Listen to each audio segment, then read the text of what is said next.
Day 5 of the only World Tour race in the Middle East. It's the UAE Tour, and it's a 160-kilometre thrash in and around the Dubai city and environs, out into the desert for a little while. Set to be a cracker. Another opportunity potentially for the sprinters. We'll see how that works out. Flat roads, plenty of windy, twisty ones though. And we're going to head out of the American University, heading ultimately to the Hamdan bin Mohammed Smart University today. Winding and twisting through the urban sprawl before making our way into the desert and taking in some of the sights and sounds along the way. Al-Qudra Lake, and then the cycle track alongside it. 86 kilometers of cycle track to be investigated. Make our way back into town. And then spear off in another direction to take the scenic route. See the Maidan racecourse along the way as well, the Dubai Safari Park, and many other great sights around this extraordinary city. Winding along very wide, substantially straight roads, interspersed with roundabouts. Well paved. Complicated finale and a new one for the riders this year. It's the Dubai stage.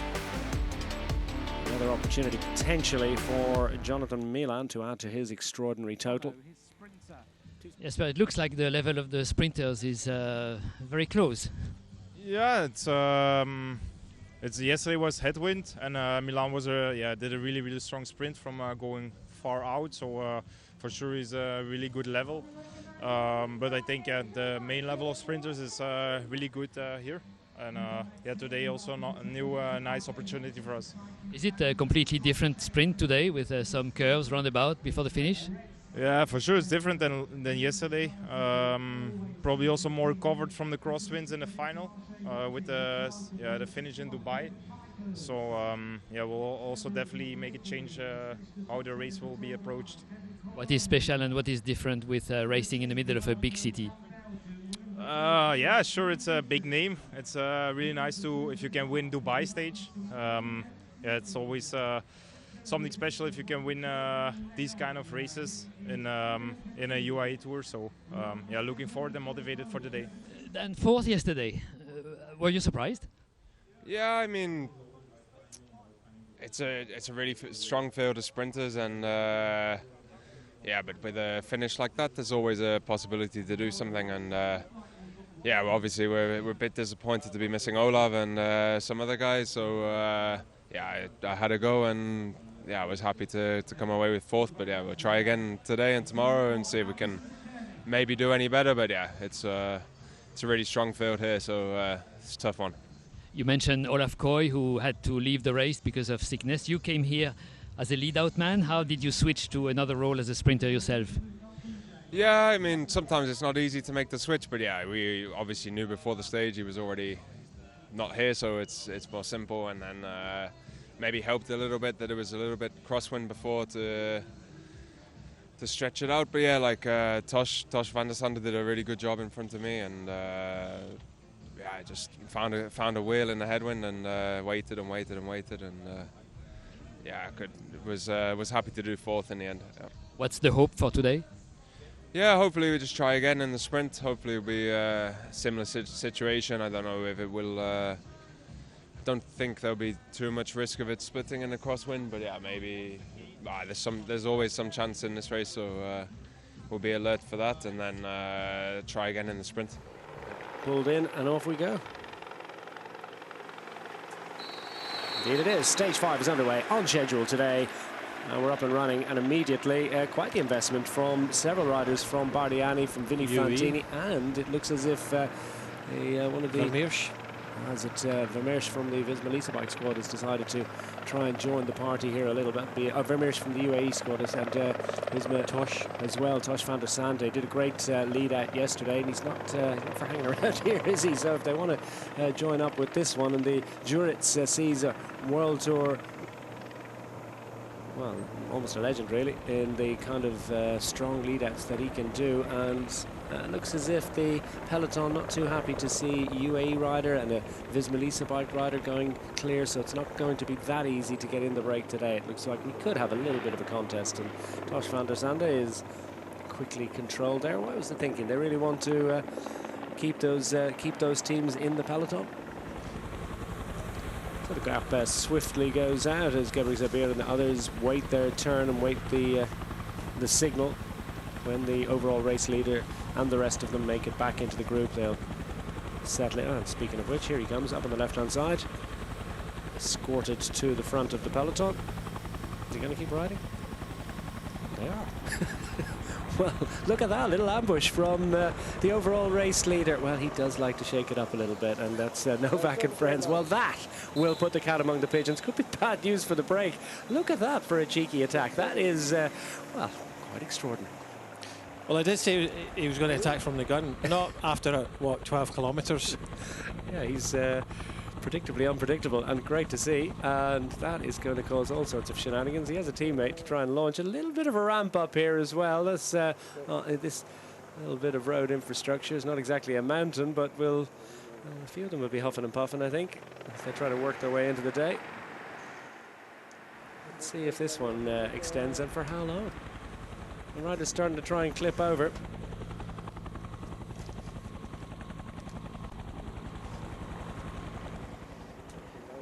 He's going to be able to react. Well, fascinatingly enough, it's a Vinny Fantini rider that is trying to counter-attack, spots an opportunity maybe to go to the second break of the day. I'll tell you what, he's nothing if not unpredictable and loves to go racing just for the fun of it. And maybe these efforts are something that his coach has programmed in. He needs a certain amount of intervals every day. Yeah, it's looks like he's got Van Etveld with him. You can see Intermarché coming up here with one of the Solution Tech riders as well. So Van Etveld knows that some of these kind of bonuses have kind of helped him in the past, but yeah, what must they be thinking in the breakaway? Well, I tell you what, we'll just let him hang out there and fry himself today. Yeah, it's a hot day, it's an effort. They're going to ride, but yeah, like you say, potentially. I mean, it's 44 kilometres into the stage before we get to that first sprint. Get a look at this. There's choo-choo. Yeah, we're coming. Just working his way back in after his natural break. Anybody else want to get on the train? Dum-de-dum-de-dum. No one would have expected that. No, of course not. Of course not at all. Langelotti is the rider that's there, number 54. He's thinking, what's happening here? I might just be a passenger, take a ticket, and off we go. And there you go. Just when they're thinking that it's going to be an easy day, they come up to the front and Pogačar goes, I'm going to try and hide it. They might not notice I'm in this red jersey. They'll never notice. The overall race leader is attacked, yeah. Well, that's an absolutely fantastic scenario. It's going to keep us amused again for a little while. Intermarché Wanty represented up here. Great job being done by Kobe Goossens, the Belgian rider, 28 years of age. It's 32nd overall in the event and has got a ticket to the big party right now. He'll be enjoying the experience. It just said on our screen graphic 2.6, but we just passed the 1 kilometre to go, so they're within 1 kilometre of this intermediate sprint. Well, that's how fast they're going. They're time travelling. They're keeping up with that Jeep. So there you have it, 8.53 and 1 towards the intermediate sprints classification, and also another 8.53 and 1 awarded to the overall green jersey points classification, and then the 3.2 and 1 bonus seconds. Let's have a look at this. Novak's going to lead it out as his man sits in the pocket behind Lennart van Eetvelt. Tadej Pogačar fourth in line here. Novak's going to make this an honest sprint. He's going to wind it up as quickly as possible. It's going to take a sustained effort to try and beat this one, and look at that for a scrap between all 11, and Van Eetvelt giving a great account of himself here, and Pogačar struggling to get over him. Is he going to get there in time? Van Eetvelt here could well take the 3. Oof, well, blanket. I tell you what, they'll go to the photo. I hope they have the photo finish equipment there, because that one was very, very close and hotly contested. Yeah, I think Pogačar got that one, so he got, I think, what he wanted to.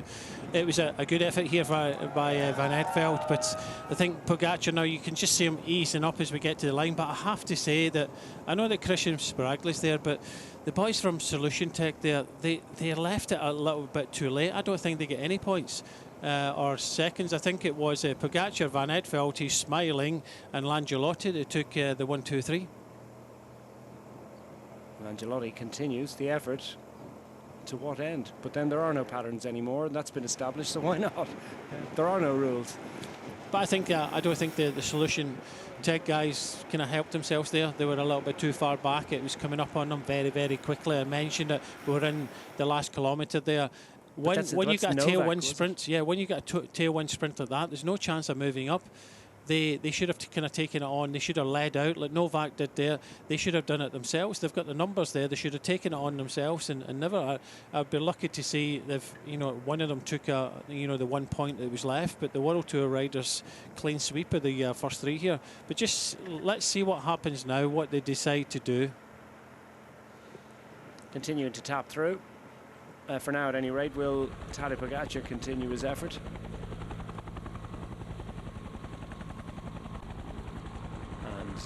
The great and the good and the dignitaries have come out to survey the scene and enjoy the fair, and it's been very entertaining fair presented to us by this or in this Dubai Sports Council stage.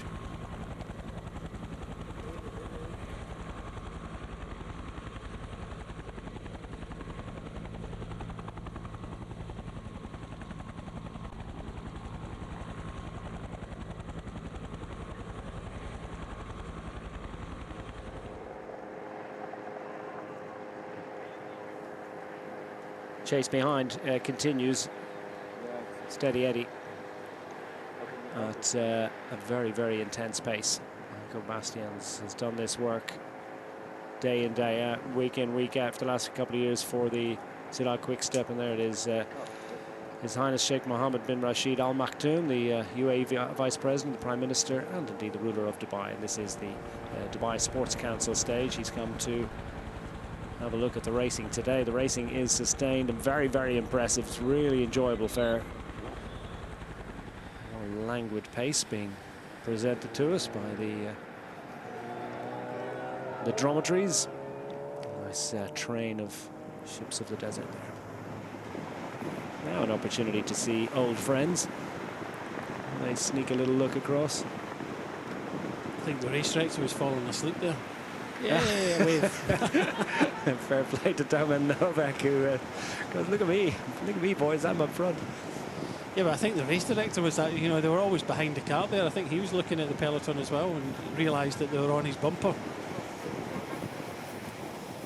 So Domen Novak can see the funny side of this one and is enjoying the fight today. But look at the race director's car, just in front. They were kind of half asleep, I think, but yeah. Novak was the only one that thought he had some friends in the peloton. Did he get a wave? Oh yeah, a couple of teammates, a couple of UAE team Emirates riders. Meanwhile, lunch continues. I think they might have spotted the race director's car right on the front of the group. Yes. Of all the times for the race director's car, and it was just momentarily, it was just a matter of moments, but for the entire peloton to see it just a few millimeters in front of the group, naturally enough, that gets them a little bit excited. He couldn't have done it at the wrong time. It looked as if the race director was towing the breakaway. They're riding at almost 51 kilometers an hour, and now they're thinking, that's why it's making it hard, because they're right behind the car. Correct. But honestly, it was just momentarily. Yeah, but they don't know that. Yes, yeah. We'll tell them later. The horse is much revered hereabouts. 800 metres to that sprint. Let's get a look at this one. Domen Novak did the needful to lead things out at the first time of asking. He's going to try and set up something similar this time round. Tadej Pogačar started from fourth and on the wheel of Lennart van Eetveld last time. And it looks as if is it Sparagli's trying to get involved and muscle in, or is it Samudio? Yeah, Sparagli's there. Samudio is next to Pogačar, but Juric is leading out, and I think Samudio should have been on Juric's wheel. Well, he's coming from with a little bit of a late run. Meanwhile, on the left-hand side, looks like the Bardianis have stolen a march here, and it could be a bit of a surprise for Tadej Pogačar, Lennart van Eetveld and friends, or have they gone too early? There's a great job being done, a great ambush by the leader of this competition. Juric is he going to be able to survive? They're coming with the late show. Here comes Tadej Pogačar. Will he get there in time? He doesn't, and it was Juric that took the possibly second. And did Van Eetveld get up for a very useful 2 bonus seconds? So not quite what Tadej Pogačar was looking for from it. Immediately right through here. That tells a story now. It looked as if he's not got that punch he had before. Legs, yeah. We're just looking at it, the Bardiani boys going for it. Juric doing the right thing, going over the top. He takes another eight points. Samudio, he sits down, doesn't have the legs. Van Etveld goes on the left-hand side there. I think he just goes round the Bardiani rider to get second, or does he? That'll be close, that one. But Pogacar doesn't take anything, doesn't take any seconds. So I think now Pogacar, it's a bit of energy. He's already expended a lot of energy. He didn't get anything from that sprint. It did look as if the Bardiani rider did take the second place there. 1 second going to Van Etveld. Well, inside 40 to go. We're winding up for the big sprint, and it looks as if that's what we're going to get, despite the best efforts of Tadej Pogacar and friends. But what great entertainment they've provided for us. Absolutely fascinating stuff. The great and the good and the local dignitaries have arrived in the VIP shuttles to the finish line in preparation for the finale today, and everyone is expecting that it will be a crescendo finale with relatively benign wind conditions. It'll probably be something north of 70 kilometers an hour as they charge down, finishing straight to the university here, the Hamdan bin Mohammed Smart University in Dubai. Riders down left and right, and we saw that touch of wheels, and that's so easy to happen just outside the 3 kilometers to go mark, so that could be significant. Or any of the GC contenders, I think Langelotti is one of them, and I wonder who else is inconvenienced by that one. I think that Rodriguez is a squash on the left-hand side. You just see them getting squashed over, and Castrillo was in there as well. Yeah, a lot kind of pushing and shoving, so it looks as if this came touch of wheels, and I would say about 4 Ineos riders too far back there on the left-hand side. At least one rider sort of surfed the wall on the left-hand side. It looked pretty painful. You can just see them in the up in the left-hand side. The movement comes over, nowhere for them to go. Panic stations here for Decathlon AG Tours. Felix Gall, starting the day 11th, finds himself well, with a tattered jersey and tattered GC ambitions as well, if he's not able to get back on, and you wouldn't bet that he's going to be at this kind of pace. As Soudal Quickstep take it up, 1,500 metres to go. Yeah, it looks as if Tim Merlier is down towards the front, but Groenewegen, his teammates were up towards the front, but I don't think he's anywhere to be seen for the moment anyway. But Soudal Quickstep, they've been working all day. They have got Tim Merlier in the right place, but so do Tudor Pro Cycling over the left-hand side. But there's a lot of looking around.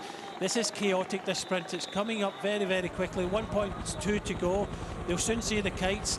Who's in the right place at the moment? Jacob Lula and the purple jerseys have got their riders up towards the front. We said they had firepower, but Dylan Groenewegen yet to be seen. Under the kites, 1,000 metres remaining, another right turn to make with about 600 metres to left, and there are not so many riders involved here. Visma Lease Bike have made a huge investment to get their man in the yellow jersey down below, Dan McClay, into position, and it's lots of pushing and shoving. Tudor Pro Cycling have thoughts and dreams and hopes of ambitions for Arvid de Klein today, outside the top 10 yesterday, into the final hard bend. Who's got control? Might as well go for the line here. And another crash, more riders down, chaos abounds here, and a late bid for glory from the Jaco Alula squad, going for a big late one. Is this Mezgets who's got a bit of an advantage? Yes. And Mezgets is gone. Van Poppel. And he's got a gap, and Danny Van Poppel knows how to recover a situation for the Red Bull Bora Hansgrohe squad, and Luca Mezgets has got an advantage. Will he be able to hold on to it? They race towards the conclusion here. Mezgets is overhauled. Danny Van Poppel, but look at this, Jonathan Milan and Merlier in the centre. Milan's out of it and coming with a late run.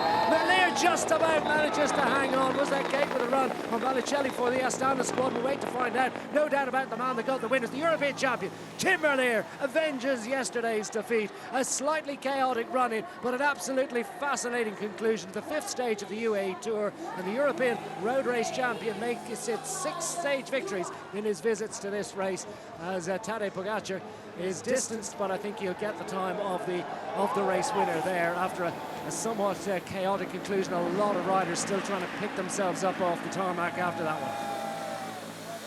Yeah, good win there from Tim Merlier. It came right. Had to do a lot of that on his own. I saw him kind of dive bomb a little bit in the final corner there, but Milan went from distance. That kind of helped him. Unfortunately, Philipsen was involved with that crash there for Alpecin de Koning, but There's so much pressure on the European champion to deliver a victory here. 3 last year. It was 2-0 to Jonathan Milan. He's still got to get that victory, but Felix Gall coming across the line, he's lost time.